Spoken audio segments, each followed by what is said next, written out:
தட்டாம்பயிர் புளிக்குழம்பு எப்படி பண்றதுன்னு பாத்துடலாமா? ஃபர்ஸ்ட் தட்டாம்பயிரை கொஞ்சம் எண்ணெயில வறுத்து எடுத்துக்கணும். வாசனை வரும்போது தட்டாம்பயிர்ல தண்ணியும் உப்பு சேர்த்து 3 விசிலுக்கு வேக வச்சுக்கலாம். தட்டாம்பயிரை ஊற போறதை விட இப்படி வறுத்து ஊத்தி பாருங்க, வாசனையும் டேஸ்டும் சூப்பரா இருக்கும். அடுத்து கடாயில எண்ணெய் ஊத்தி சீரகம், வெந்தயம், சின்ன வெங்காயம், பெரிய வெங்காயம் போட்டுக்கோங்க. நல்லா வதக்கணும். உங்க வீட்டுல சின்ன வெங்காயம் நிறைய இருந்துச்சு வெங்காயமே தாராளமா போடுங்க. நல்லா வெங்காயம் வதங்கின அப்புறம் நெய்மீன் கருவாடு ஒண்ணு நான் எடுத்திருக்கேன். அதையும் போட்டு நல்லா வதக்குனா வீடே வாசம் கம கமக்கும். இப்ப கருவேப்பிலை அப்புறம் ஒரு தக்காளி சேர்த்துக்கணும்.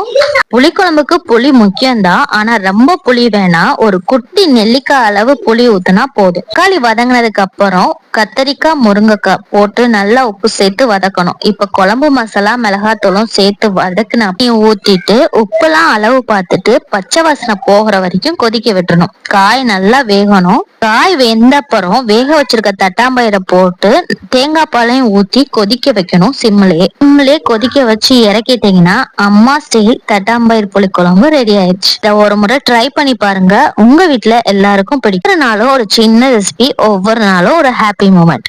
வீடியோ பிடிச்சிருந்துச்சுன்னா லைக் அண்ட் சப்ஸ்கிரைப் பண்ணிடுங்க.